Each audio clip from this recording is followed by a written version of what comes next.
As I view it, I mean, really, that was the beginning of the real Teach for America story. That was the beginning of immense learning curves on every front. Most importantly is those 500 people started teaching and,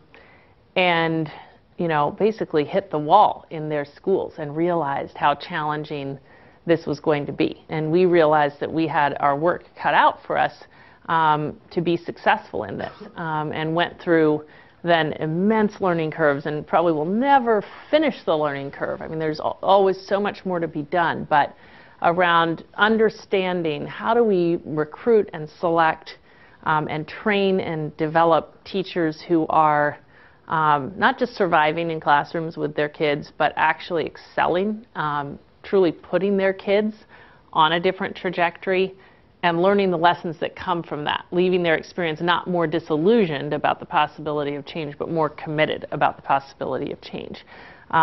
So we've gone through 20 years and we'll keep going through more years of intense learning curves around that question.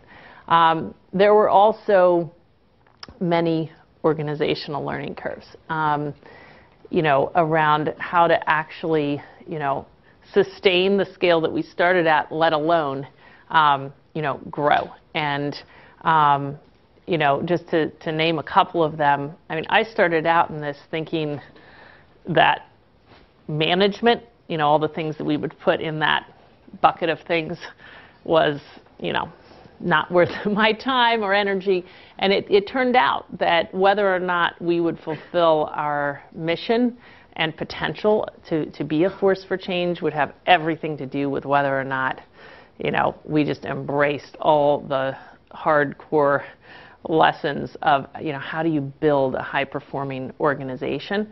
And there were huge learning curves financially as well. I said we started out with $2.5 million of funds, and our second year we raised $5 million, and our third year we raised $7.5 million, and then all of our first funders started dropping off in $500,000 and $1 million chunks for various reasons. And, we learned the very, very hard way that we were going to have to figure out a revenue strategy that would enable us to even keep this afloat, let alone enable us to seriously grow.